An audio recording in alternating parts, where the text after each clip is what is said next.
Good morning friends, मेरा नाम है कल्पना शुक्ला और आप सभी का स्वागत है मेरी स्टडी में। हम शुरू करने जा रहे हैं हमारा आज का करंट अफेयर का ये सेशन। और आज है 2 जुलाई। जो भी इम्पोर्टेंट क्वेश्चंस हैं हम यहाँ पे डिस्कस करेंगे और क्वेश्चंस आज के बहुत ही अच्छे हैं, तो आप ध्यान रखिएगा क्योंकि इस टाइप के क्वेश्चंस आपसे पूछे जा सकते हैं। तो जो भी आपको लगता है कि आपको नोट करके रखना चाहिए, आप प्लीज़ उसे नोट ज़रूर करिएगा। सो स्टार्ट करते हैं हमारा आज का ये सेशन। आज का जो सेशन का पहला क्वेश्चन है वो है कि राष्ट्रीय चिकित्सक दिवस पर चौथे फिट इंडिया कॉन्क्लेव 2021 को किसने संबोधित किया है। तो यहाँ पर जो राष्ट्रीय चिकित्सक दिवस हुआ था उसमें फोर्थ फिट इंडिया कॉन्क्लेव का आयोजन किया गया था।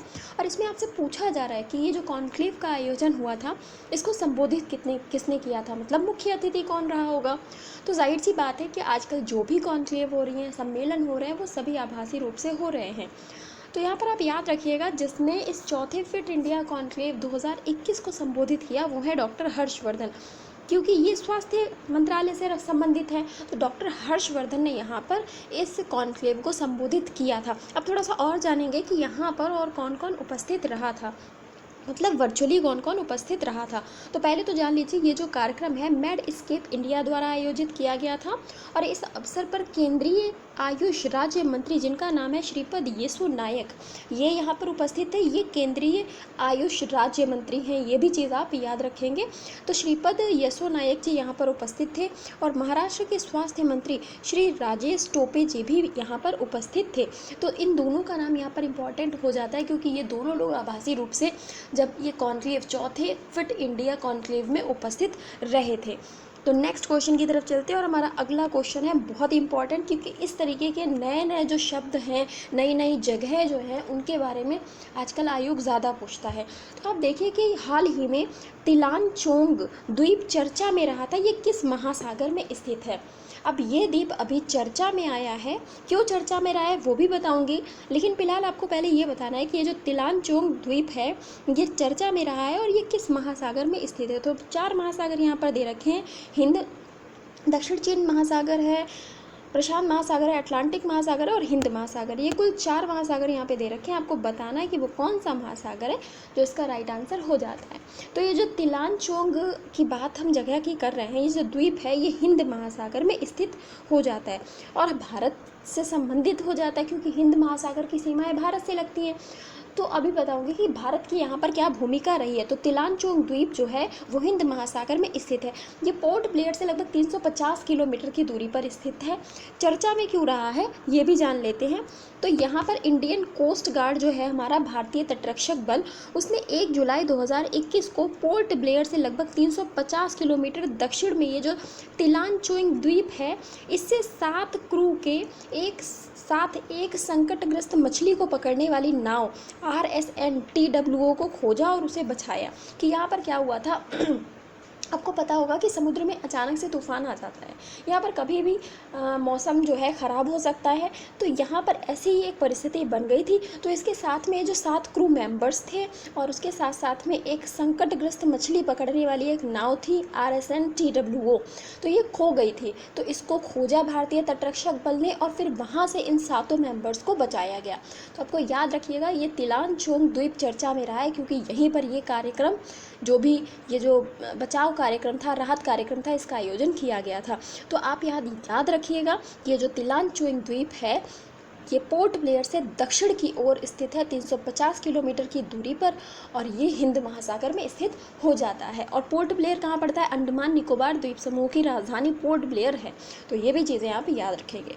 नेक्स्ट क्वेश्चन की तरफ चलते हैं और हमारा अगला प्रश्न है हिंद महासागर नौसेना संगोष्ठी की यहाँ पर बात हो रही है। इसके कौन से संस्करण का आयोजन 28 जून से 1 जुलाई 2021 तक ला RE यूनियन में फ्रांसीसी नौसेना द्वारा किया गया है।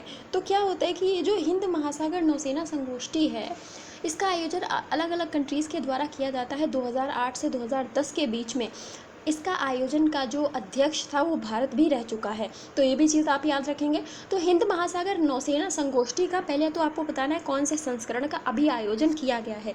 तो ये है 7वां संस्करण, बहुत ही इंपॉर्टेंट, ये 7वां संस्करण है जिसका 28 से जून से लेकर के 1 जुलाई तक आयोजन किया गया है। ला ई यूनियन में फ्रांसीसी नौसेना द्वारा। तो फ्रांस की नौसेना, अभी इसकी अध्यक्षता किसके पास है? फ्रांस के पास है। तो ये बहुत इंपॉर्टेंट क्वेश्चन है, आपको इसे याद रखना है। ये जो कार्यक्रम है एक द्विवार्षिक कार्यक्रम है, मतलब 2 वर्षों में एक बार ही होने वाला कार्यक्रम है।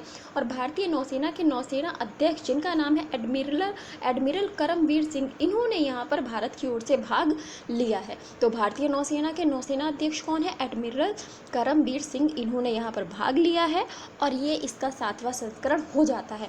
भारत ने इसमें 2008 से 2010 के बीच में अध्यक्षता की थी। तो ये भी चीज़ आप याद रख सकते हैं। भारतीय नौसेना संगोष्ठी करके कुछ है, ये इसका नाम हिंद महासागर नौसेना संगोष्ठी, इसका 7वां संस्करण का आयोजन किया गया था। नेक्स्ट क्वेश्चन है, सौर ऊर्जा परियोजनाओं के विकास के लिए central mine planning and design institute, जिसको CMPDI बोलते हैं, और इसने जो है किसके साथ में समझौता ज्ञापन पर हस्ताक्षर किया है?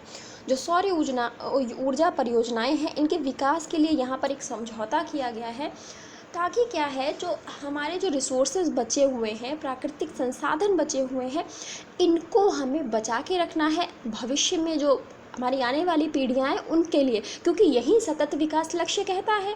सतत विकास लक्ष्य क्या कहता है कि जो भी हमारे पास वर्तमान में रिसोर्सेज हैं, प्राकृतिक संसाधन हैं, उन्हें हमें भविष्य में आने वाली पीढ़ियों के लिए भी बचा के रखना है। हमें इस तरह से विकास करना है ताकि ये भविष्य में आने वाली पीढ़ियों के लिए भी बचे रहें। अब भविष्य में हम क्या अपनी पीढ़ियों को बताएंगे कि पेट्रोल नामक कोई चीज़ हुआ करती थी, तो कितना अजीब लगेगा। तो ऐसे में क्या है कि हमें ये जो रिसोर्सेज है इन्हें बचा कर रखना है, ताकि हम आने वाली पीढ़ियों को भी इनका लाभ दे सकें। और अभी हमें क्या है, ऐसे रिसोर्सेज को यूज़ करना है जिनकी अधिकता ज़्यादा है और जो कभी ख़त्म नहीं हो सकते। जैसे सूरज की रोशनी, ये कभी समाप्त नहीं होने वाली है। जब तक पृथ्वी है तब तक सूर्य भी रहेगा, ऐसा कहा जाता है ना।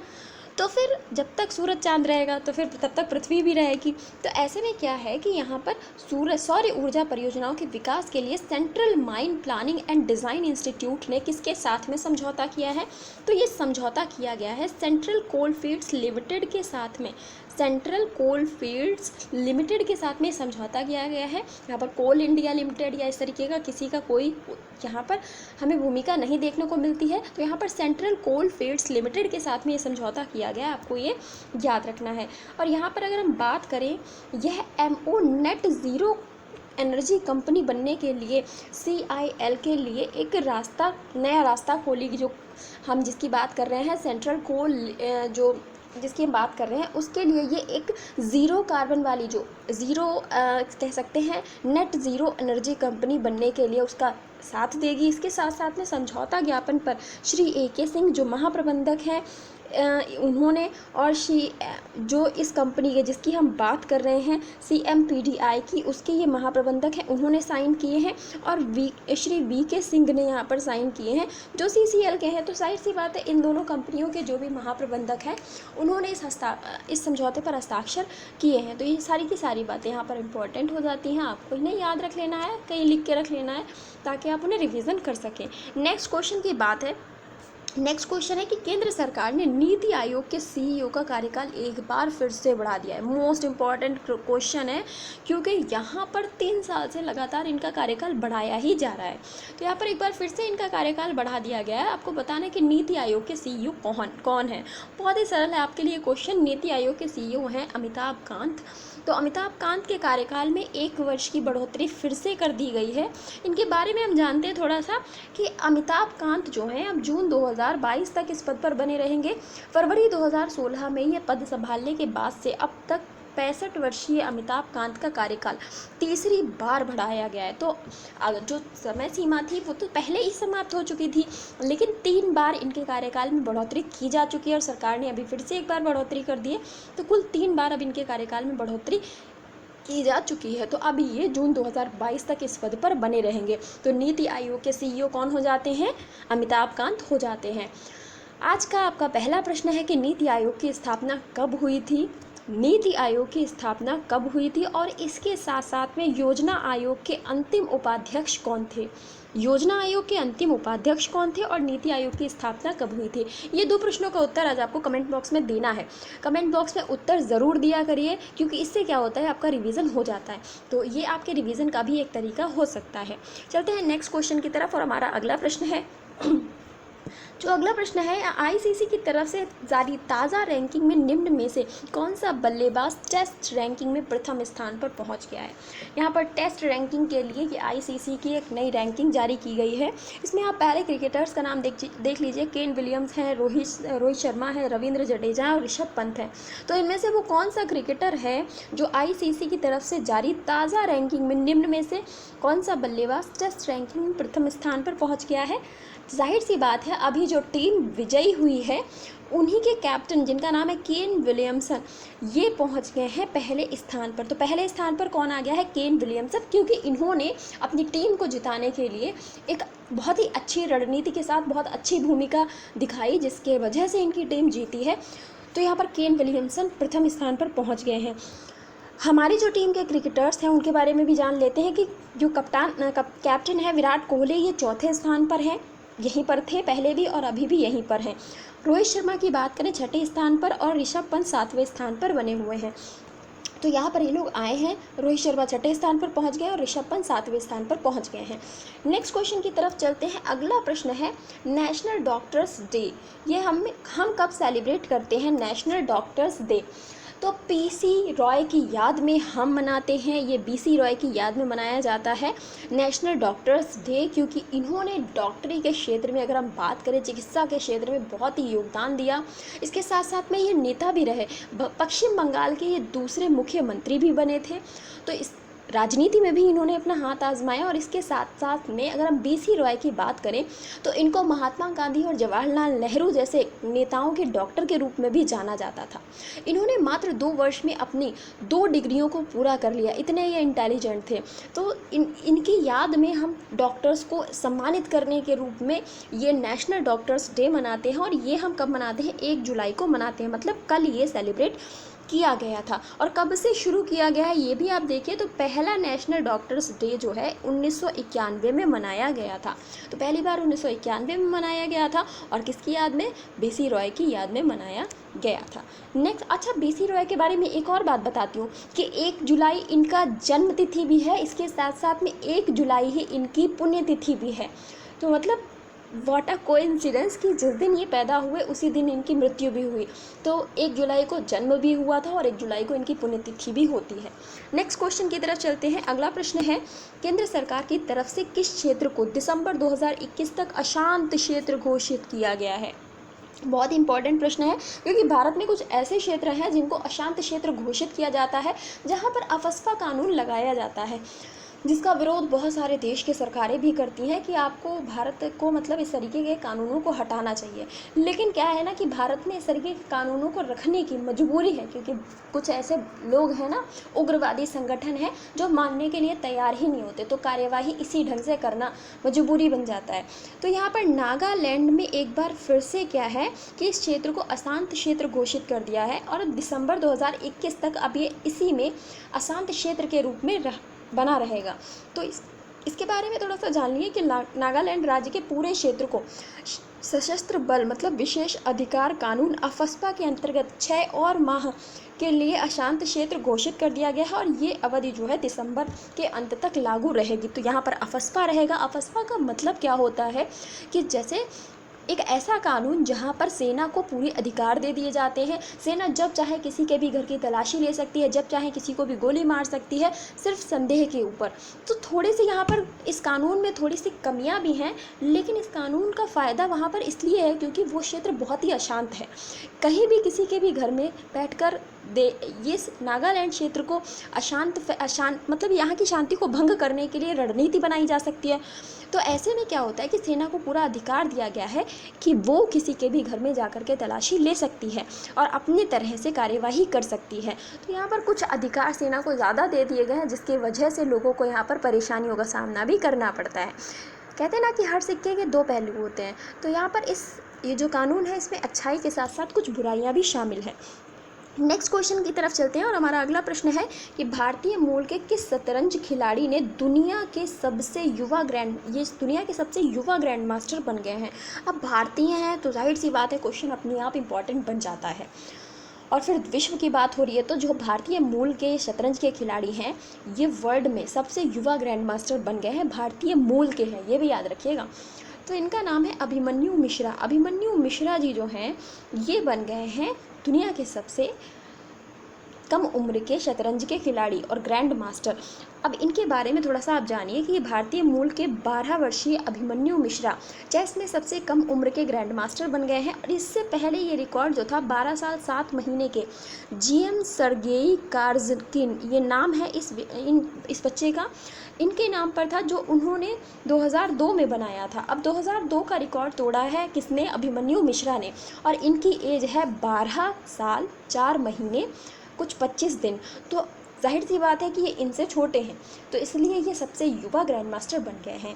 नेक्स्ट क्वेश्चन की तरफ चलते हैं। हमारा अगला प्रश्न है कि उत्तर प्रदेश सरकार ने, ये पता नहीं अपने आप क्या क्या नौटंकी होती रहती है ऐप में कभी कभी।